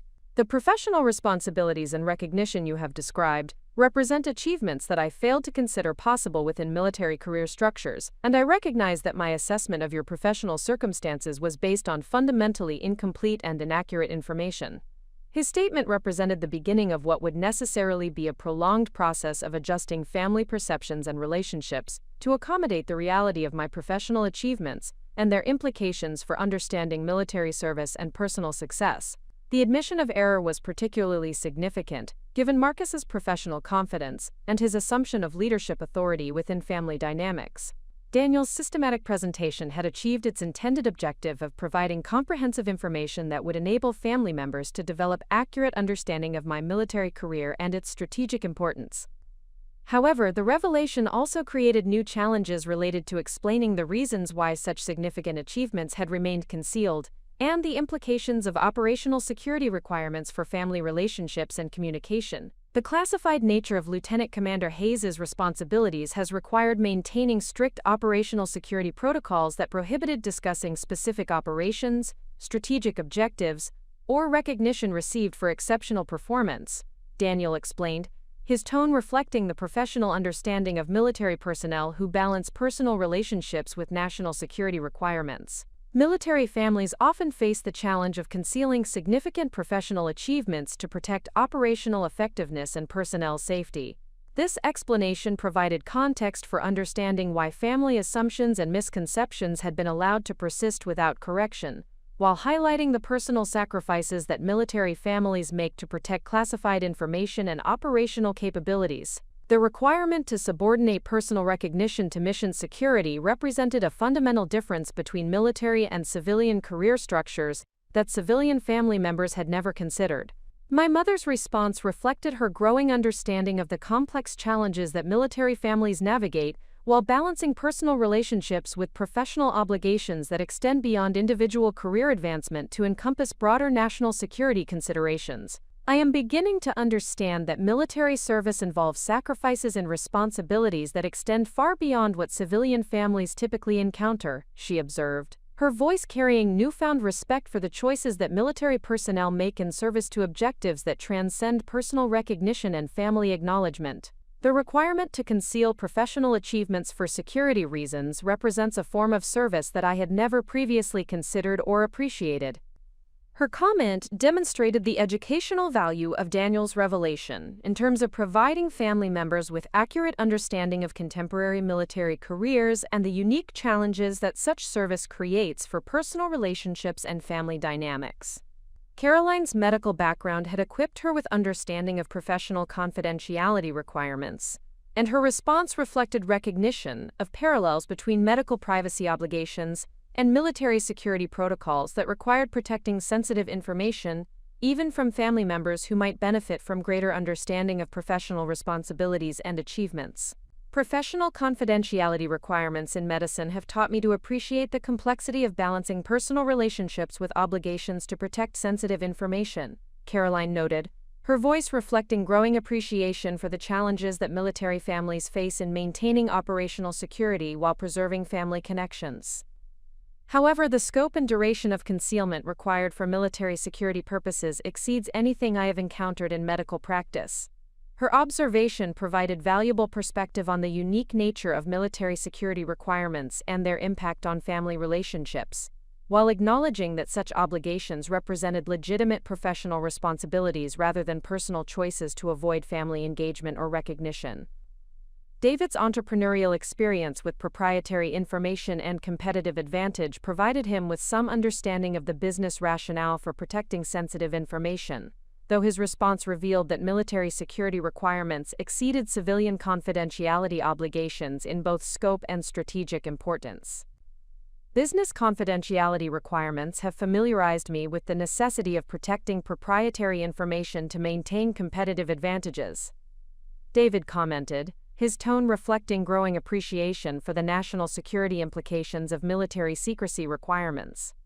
However, the strategic importance and potential consequences of military operational security clearly exceed civilian business considerations in terms of their impact on national welfare and international stability. His statement demonstrated intellectual appreciation for the gravity of military security responsibilities, while acknowledging that such obligations created unique challenges for military families that civilian families did not typically encounter in their professional and personal relationships. The cumulative effect of these responses was to establish a foundation for rebuilding family relationships based on accurate understanding of my military career and respect for the professional achievements that had been concealed for legitimate security reasons. The revelation had successfully challenged fundamental misconceptions while providing educational context that would enable more informed and respectful family interactions in the future.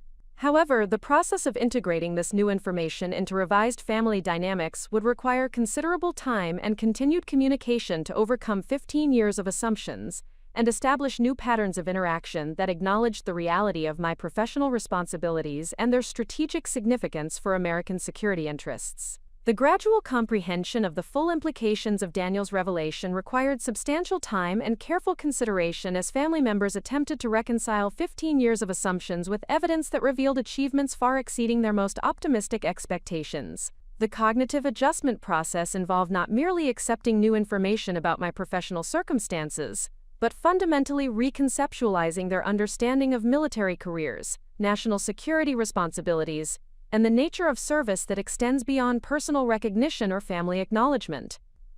My mother's decades of experience as a military spouse provided her with the contextual framework necessary to appreciate the significance of the rank and responsibilities that Daniel had described.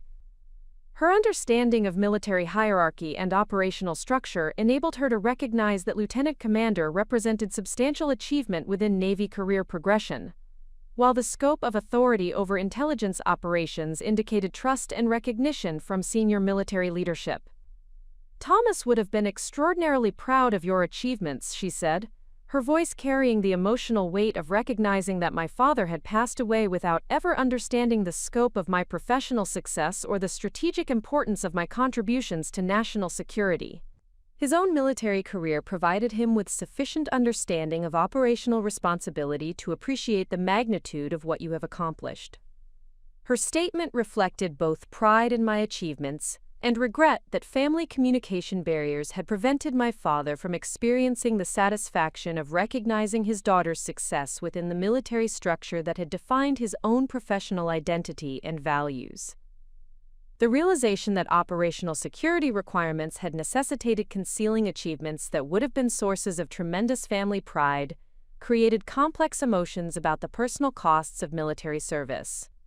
Carolyn's analytical approach to processing the revelation involved systematic evaluation of the evidence Daniel had presented and comparison with her own professional experiences in medical leadership and organizational management.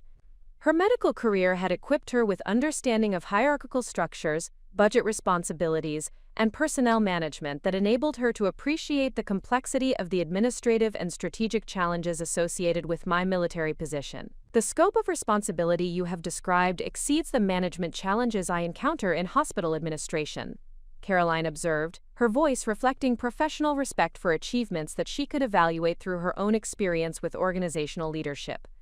Coordinating intelligence operations across multiple geographic regions while managing a staff of 47 analysts represents executive-level capability that demands recognition regardless of the specific professional context.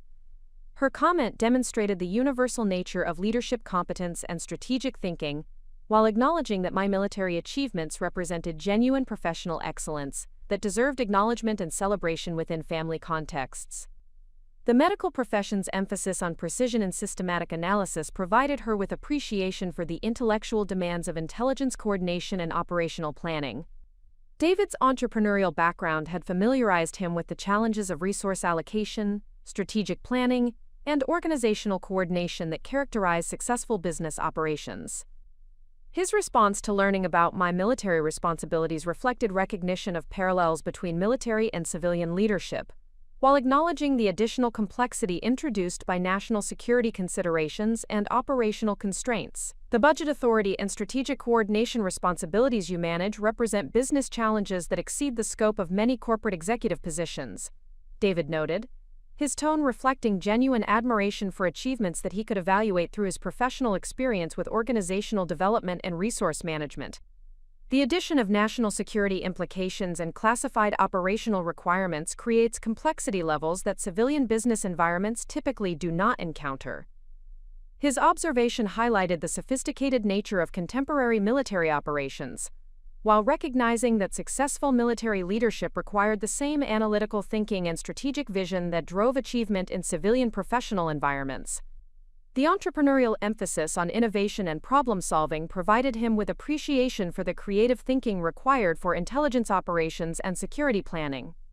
Marcus had remained largely silent during these exchanges, his legal training apparently inadequate for processing the professional and personal implications of discovering that his fundamental assessment of family achievement hierarchy required complete revision. The systematic nature of his error in evaluating my professional circumstances challenged his confidence in his analytical capabilities and his assumptions about the relative sophistication of civilian versus military career advancement. When Marcus finally addressed the situation directly, his response reflected the careful precision that characterized his legal communication style, while acknowledging the magnitude of his misjudgment and its implications for family relationships and his own understanding of professional achievement. I recognize that my assessment of your professional circumstances was based on fundamentally flawed assumptions about military career structures and advancement opportunities, Marcus stated, his voice carrying the formal tone he typically reserved for professional admissions of error in legal contexts. The evidence Daniel presented demonstrates achievements that exceed my own professional accomplishments in terms of scope, strategic importance, and organizational responsibility. His acknowledgement represented a significant moment in family dynamics, as the sibling who had assumed leadership authority and superior achievement was compelled to recognize that his assumptions about relative family success had been completely inaccurate. The legal profession's emphasis on evidence-based conclusions had equipped him to recognize when contradictory information undermined his position beyond reasonable dispute. The conversation that followed Marcus's admission involved detailed discussion of the factors that had enabled such profound misconceptions to persist throughout my adult military career. Family members sought to understand how operational security requirements had necessitated concealing professional achievements while maintaining normal family relationships and social interactions. Daniel's explanation of military security protocols provided educational context that enabled family members to appreciate the systematic nature of information protection requirements and their impact on military families. His presentation emphasized that operational security represented professional obligation rather than personal choice, and that military personnel routinely subordinated individual recognition to mission effectiveness and national security considerations. Military operational security requires protecting information about personnel capabilities, assignment details, and mission parameters to prevent enemy intelligence services from developing targeting strategies or operational countermeasures, Daniel explained, his tone reflecting the professional understanding of security personnel who balance transparency with protection requirements. Intelligence operations demand particularly strict confidentiality protocols, because exposure of methods or personnel could compromise ongoing operations and endanger lives. This explanation provided family members with context for understanding why normal family communication about professional achievements had been impossible throughout my military career, while highlighting the personal sacrifices that military families make to protect national security interests. The requirement to maintain professional concealment even from supportive family members represented a dimension of military service that civilian families rarely encountered or appreciated. My mother's response reflected her growing understanding of the comprehensive nature of military security obligations and their impact on family relationships.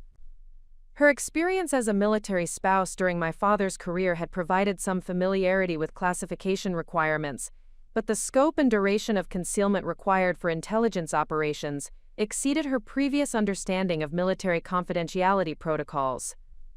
I am beginning to appreciate that military families face unique challenges in balancing personal relationships with professional obligations that extend far beyond individual career advancement, she observed, her voice carrying newfound respect for the systematic sacrifices that military service demands from both personnel and their families.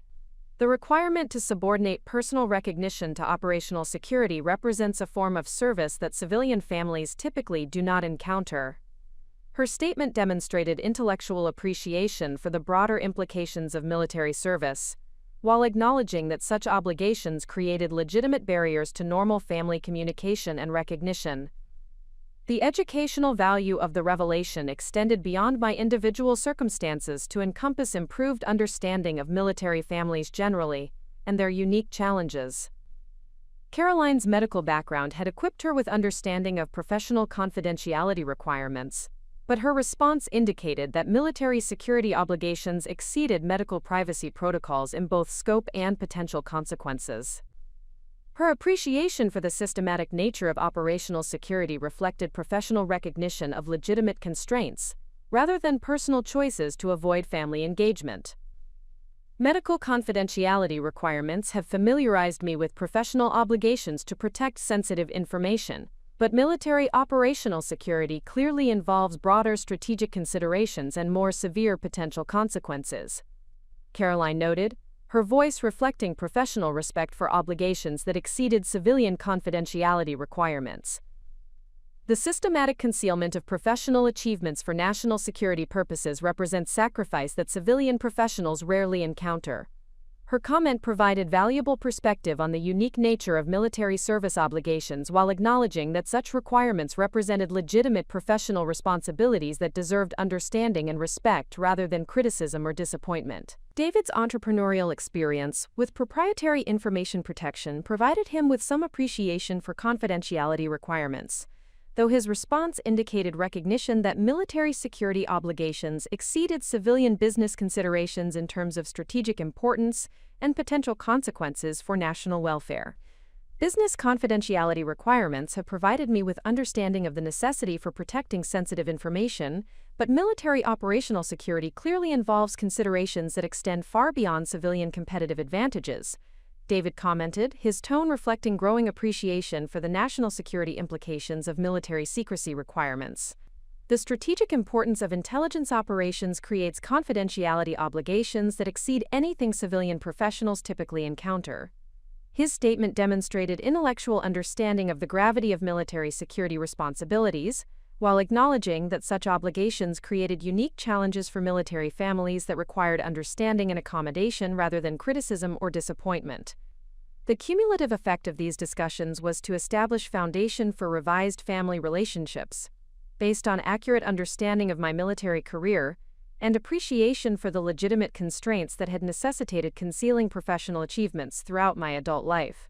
The revelation had successfully provided educational context that enabled family members to develop informed perspective on military service and its impact on personal relationships. However, the process of integrating this new understanding into practical family dynamics would require sustained effort and continued communication to overcome patterns of assumption and interaction that had developed over 15 years of incomplete information and misconceptions about military careers and professional achievement. The profound shift in family understanding that resulted from Daniel's systematic revelation created the necessity for fundamental reconstruction of relationships that had been built upon incomplete information and inaccurate assumptions. The process of rebuilding family dynamics required acknowledgement of past errors, genuine appreciation for previously unrecognized achievements, and commitment to developing communication patterns that would prevent similar misconceptions from developing in the future. The challenge of reconstructing family relationships extended beyond simply accepting new information about my professional circumstances. The revelation had exposed deeper issues related to civilian assumptions about military service, the impact of operational security requirements on family communication, and the tendency to evaluate achievement through narrow professional metrics that failed to acknowledge alternative forms of excellence and contribution. My mother's response to this challenge reflected her decades of experience navigating military family dynamics and her understanding of the complex balance between personal relationships and professional obligations that characterized military life. Her approach emphasized the importance of moving forward with improved understanding rather than dwelling on past misconceptions or missed opportunities for recognition.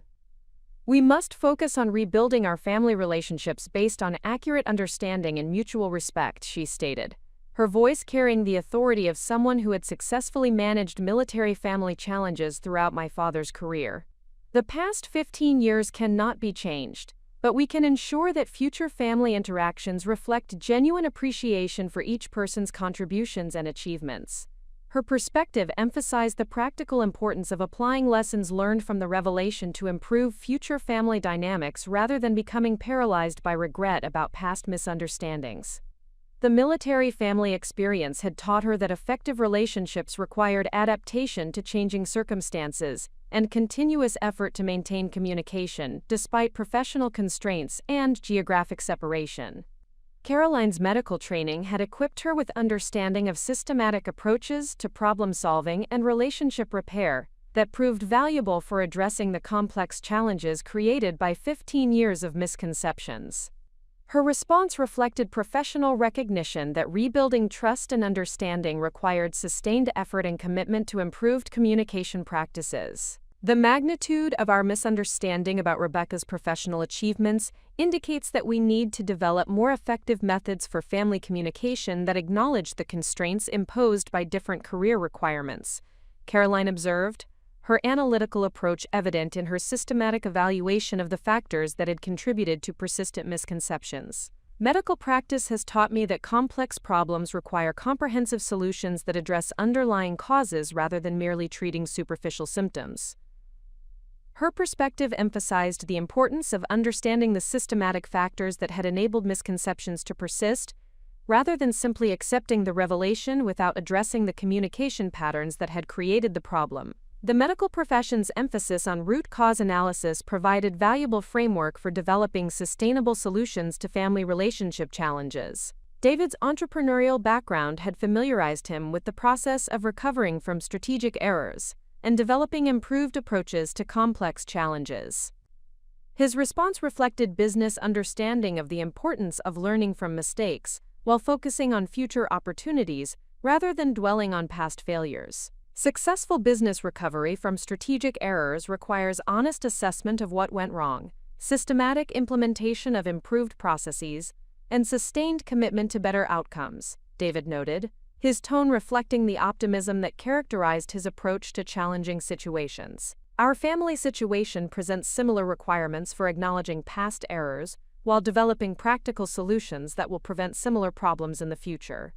His business perspective provided valuable framework for approaching family relationship repair as a strategic challenge that required systematic planning and implementation, rather than merely good intentions or emotional responses. The entrepreneurial emphasis on practical solutions and measurable outcomes offered useful guidance for developing sustainable improvements in family dynamics. Marcus's response to the challenge of rebuilding family relationships reflected the professional humility that his legal training had taught him to apply when confronted with evidence that fundamentally contradicted his previous positions.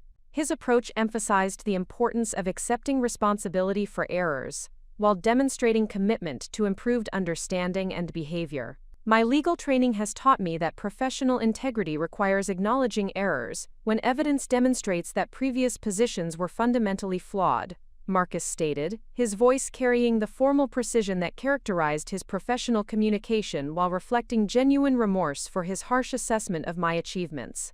I accept full responsibility for my misconceptions about Rebecca's professional circumstances and commit to developing better understanding of military career structures and achievement metrics. His acknowledgement represented significant progress in family dynamics as the sibling who had assumed leadership authority recognized that his assumptions about relative family success required complete revision. The legal profession's emphasis on evidence-based conclusions had equipped him to accept contradictory information and adjust his positions accordingly, though the personal implications of such adjustment clearly created emotional challenges. The conversation that followed these initial responses involved detailed discussion of practical measures that could improve future family communication, while respecting the legitimate constraints imposed by different professional requirements. The family recognized that preventing similar misconceptions required systematic changes in communication patterns, rather than merely increased goodwill or general intentions to improve relationships. Daniel's contribution to this discussion reflected his military experience with systematic planning and his understanding of the specific challenges that military families faced in maintaining civilian relationships. His recommendations emphasized the importance of establishing communication protocols that acknowledge security constraints while maintaining family connections and mutual understanding. Military families develop strategies for maintaining relationships despite deployment schedules, security restrictions, and geographic mobility, Daniel explained, his tone reflecting professional understanding of systematic approaches to relationship management under challenging circumstances. These strategies emphasize regular communication within security constraints, clear explanation of limitations when possible, and sustained effort to maintain connection despite professional barriers. Quote, his perspective provided practical guidance for developing sustainable family communication patterns that could accommodate the unique requirements of military careers while maintaining the emotional connections and mutual support that characterized healthy family relationships. The military emphasis on systematic planning and execution offered valuable framework for addressing civilian family challenges. The discussion of improved communication strategies led to recognition that the revelation had created opportunities for enhanced family relationships based on accurate understanding and mutual respect. Family members expressed genuine interest in learning more about my military career and its strategic importance, while acknowledging that such interest would need to be balanced with respect for operational security requirements. My mother's decades of military family experience provided valuable guidance for navigating the balance between family curiosity and security constraints.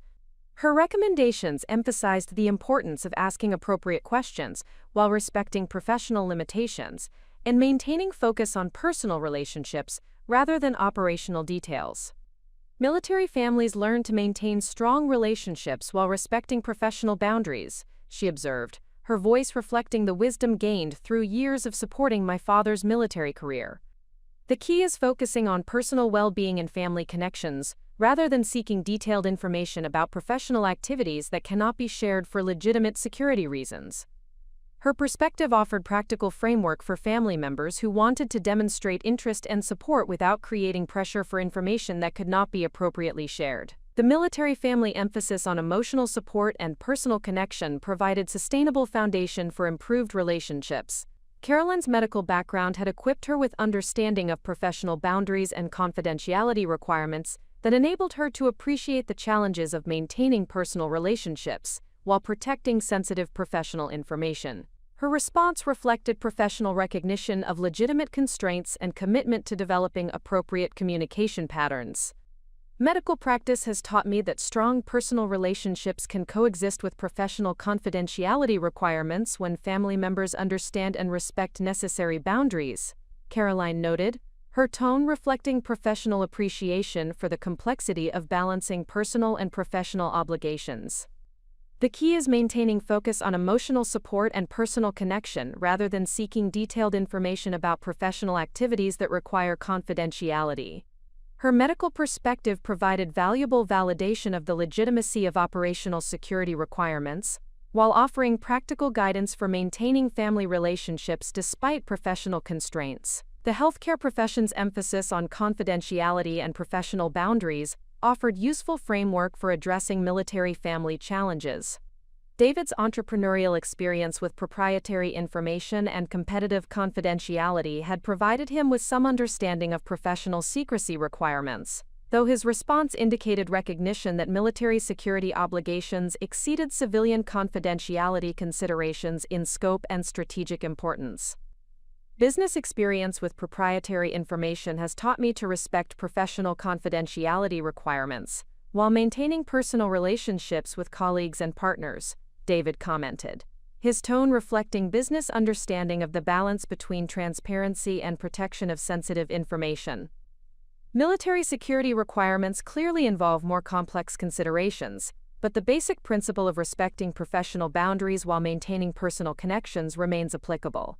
His business perspective offered practical framework for developing sustainable family communication patterns that could accommodate military security requirements while maintaining the emotional connections and mutual support that characterized effective family relationships. The cumulative effect of these discussions was to establish practical foundation for improved family relationships, based on accurate understanding of my military career and respect for the legitimate constraints that governed family communication about professional activities. The revelation had created opportunity for enhanced relationships, while highlighting the importance of systematic approaches to family communication and relationship management. The process of implementing these improved communication strategies would require sustained effort and commitment from all family members, but the revelation had provided necessary foundation of accurate understanding and mutual respect that would enable such improvement. The family had moved from misconception and dismissal to appreciation and support, creating foundation for relationships that could accommodate the unique challenges of military service while maintaining strong emotional connections. Up next, you've got 2 more standout stories right on your screen. If this one hit the mark, you won't want to pass these up. Just click and check them out. And don't forget to subscribe and turn on the notification bell so you don't miss any upload from us.